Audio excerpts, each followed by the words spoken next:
Breaking news చూస్తున్నాం. పశ్చిమ గోదావరి జిల్లా తాడేపల్లిగూడెం కుంచినపల్లి మధ్యలో జాతీయ రహదారికి ఆనుకుని ఉన్న 3 ఎకరాల భూమిని దర్జాగా కబ్జా చేసిన కొందరు అక్రమార్కులు టూరిజం మంత్రి అనుచరులుగా చెప్పుకుంటూ ఈ భూమిని దర్జాగా కబ్జాకు పాల్పడినట్లుగా ఆరోపణలు వినిపిస్తున్నాయి.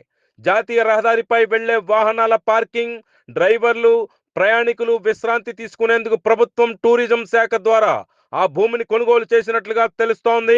ఇదే అదునుగా భావించిన కొందరు కబ్జాదారులు మంత్రి అనుచరులుగా చెప్పుకుంటూ టూరిజం భూమిని యథేచ్ఛగా కబ్జాకు పాల్పడటంపై తీవ్ర స్థాయిలో విమర్శలు వెలువెత్తుతున్నాయి. కోట్లు విలువ చేసే ప్రభుత్వ భూమిని ప్రజా ప్రయోజనం కోసం కొనుగోలు చేస్తే అక్కడ కబ్జాదారులు ఆక్రమించుకుని ఓకా, హ్యాష్ పౌడర్, తూరలు, మట్టి, ఎర్ర కంకర అక్కడే పెట్టి ఆక్రమించుకోవడం పలు విమర్శలకు తావిస్తోంది. అక్కడ వేసిన ఓకా, వేస్ట్ హ్యాష్ వల్ల జాతీయ రహదారిపై వెళ్లే వాహన చోదకుల కళ్లల్లో నలకలు పడి పలు ఇబ్బందులు పడుతున్నట్లుగా తెలుస్తోంది. ఇంత పెద్ద ఎత్తున టూరిజం భూమి కబ్జా జరిగిన టూరిజం శాఖ అధికారులు గాని, ఆ శాఖ మంత్రి గాని పట్టించుకోకపోవడంపై ప్రజలు ప్రదవి విరుస్తున్నారు. మంత్రి అండతోనే సదరు భూమిని కబ్జా చేశారా అనే అనుమానాలు వ్యక్తమవుతున్నాయి. టూరిజం మంత్రి, ఆ శాఖ అధికారులు తక్షణమే కబ్జా అయిన భూమిని అక్రమార్కుల వద్ద నుంచి ఖాళీ చేయించి వస్తున్న విమర్శలకు అడ్డుకట్ట వేయాలని ప్రజలు, ప్రజా సంఘాలు డిమాండ్ చేస్తున్నాయి.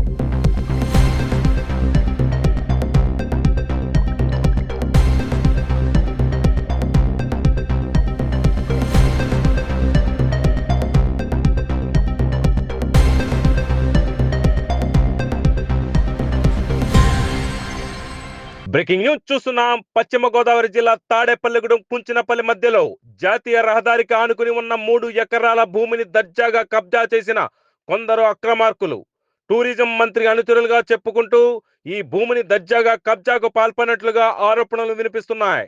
జాతీయ రహదారిపై వెళ్లే వాహనాల పార్కింగ్, డ్రైవర్లు, ప్రయాణికులు విశ్రాంతి తీసుకునేందుకు ప్రభుత్వం టూరిజం శాఖ ద్వారా ఆ భూమిని కొనుగోలు చేసినట్లుగా తెలుస్తోంది. ఇదే అదునుగా భావించిన కొందరు కబ్జాదారులు మంత్రి అనుచరులుగా చెప్పుకుంటూ టూరిజం భూమిని యథేచ్ఛగా కబ్జాకు పాల్పడటంపై తీవ్ర స్థాయిలో విమర్శలు వెలువెత్తుతున్నాయి. కోట్లు విలువ చేసే ప్రభుత్వ భూమిని ప్రజా ప్రయోజనం కోసం కొనుగోలు చేస్తే అక్కడ కబ్జాదారులు ఆక్రమించుకుని ఓకా, హ్యాష్ పౌడర్, తూరలు, మట్టి, ఎర్ర కంకర అక్కడే పెట్టి ఆక్రమించుకోవడం పలు విమర్శలకు తావిస్తోంది. అక్కడ వేసిన ఓకా, వేస్ట్ హ్యాష్ వల్ల జాతీయ రహదారిపై వెళ్లే వాహన చోదకుల కళ్లల్లో నలకలు పడి పలు ఇబ్బందులు పడుతున్నట్లుగా తెలుస్తోంది. ఇంత పెద్ద ఎత్తున టూరిజం భూమి కబ్జా జరిగిన టూరిజం శాఖ అధికారులు గాని, ఆ శాఖ మంత్రి గాని పట్టించుకోకపోవడంపై ప్రజలు ప్రదవి విరుస్తున్నారు. మంత్రి అండతోనే సదరు భూమిని కబ్జా చేశారా అనే అనుమానాలు వ్యక్తమవుతున్నాయి. టూరిజం మంత్రి, ఆ శాఖ అధికారులు తక్షణమే కబ్జా అయిన భూమిని అక్రమార్కుల వద్ద నుంచి ఖాళీ చేయించి వస్తున్న విమర్శలకు అడ్డుకట్ట వేయాలని ప్రజలు, ప్రజా సంఘాలు డిమాండ్ చేస్తున్నాయి.